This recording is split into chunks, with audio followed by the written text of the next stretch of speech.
Hello guys, this is Donald's Movies, and welcome to a new World of Warcraft lore lesson. In the fourth video of the races of Azeroth, I will be covering the Gnolls, and the Gnolls are just like the other races. They have been in the game since Warcraft 3 and throughout World of Warcraft, but not many people actually know their lore and their origin, so without further ado, let's just get into it.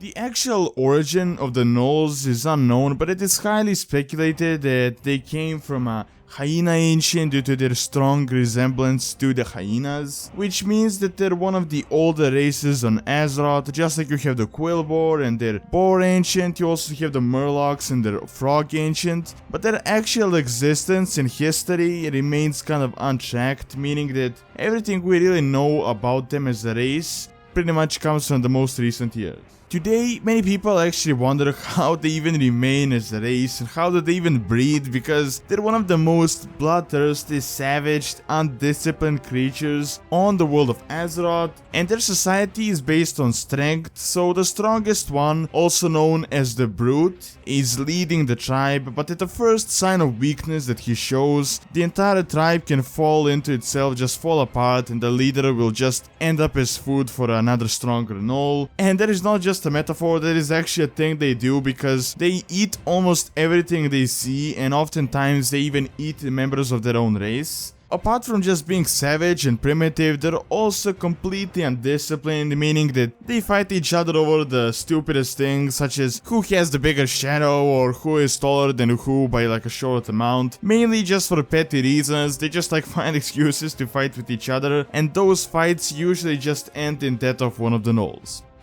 This exact reason is mainly why it is such a mystery on how they even remain as an actual race for so long. Apart from just undisciplined, they're also very lazy and don't exactly have an industry of their own or like their own like built-in society, so they're quite a nomadic tribe, and what they do is they just raid, pillage, and destroy other people's work and all the nearby settlements. But even then, the leader gets all the good loot and the rest of them fight over what is left, so they just find excuses to fight all the time and pretty much whatever they do. Just like the Centaur, they're quite misrepresented in the game, because in the game their models are kinda old and they look very hunched and small, when in reality, in the lore, they're about 7 feet tall and can even be bigger than that. And they're very muscular, they're very strong, which is pretty much the only thing that actually goes to their advantage, because they very rarely employ actual tactics, so they just have to rely on brute strength and size, and that is the only thing that kinda wins the battles that they win. In the game and in the lore, their weapon of choice is the mace, or pretty much anything that is just blunt, because instead of cutting with a sword, they can actually break bones with a mace, which is actually fun for them. But apart from that, they also get the bone marrow from the bones that they break, which they consider a delicacy within their society. Currently, they're spread throughout the Eastern Kingdoms, mainly in different tribes. I can't even name all the tribes in this video because there are so many of them, because if you see a race that argues over the littlest things, you'll also notice that they have a lot of tribes and they always split apart from each other, since it wouldn't even be a surprise if some Gnoll, for example, just retakes the tribe and renames it as his own. Now, they can also be in Kalimdor and the outer areas, but they're only seen in smaller numbers and are mainly just there as mercenaries.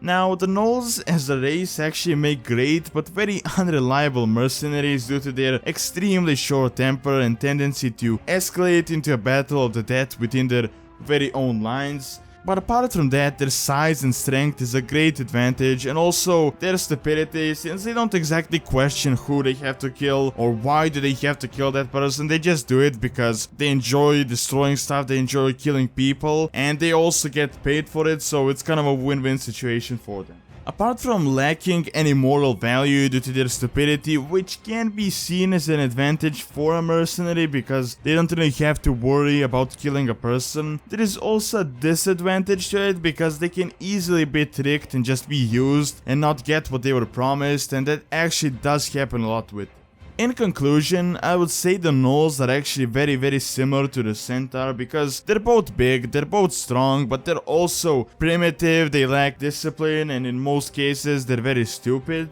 And the gnolls, just like the centaur, could actually pose quite a big threat to the Alliance and the Horde and pretty much all the nearby creatures around them if they weren't just constantly fighting each other or just being split apart into various different groups, because currently and through their entire history, their biggest enemies were themselves. Although there are certain exceptions to this, as rarely they can even actually unite for some grand pillage or like a big battle, even though those alliances, they kinda last very short. However, having a good leader can actually affect them positively, as they can even make certain formations and use tactics, but that does very rarely happen. But of course there are exceptions, not all of them are really dumb, because they actually have shamans and in rare cases even have some warlocks. But shamanism is something that we could actually link to all of these races, such as the centaur, the quillboar, the murloc and the gnolls, which I have all covered in the past, because they all practice a basic way of shamanism, which could be a link that shows that they originate from the same place as I said earlier. From the ancients you have the boar, the hyena, the frog ancients and all of that. And there are many different similarities between all of these races, because if you watch my past 4 videos, you would kinda realize that they're actually quite similar, even though they're completely different races. Alright, and this is all I have for this video. Now do leave your suggestions on what you would like to see for the next race video, and also if you enjoyed the video, don't forget to like and subscribe if you're not subscribed already, as it really helps out the channel and keeps all the videos going. And thanks a lot for taking your time out of your day to watch this video, and see you next time.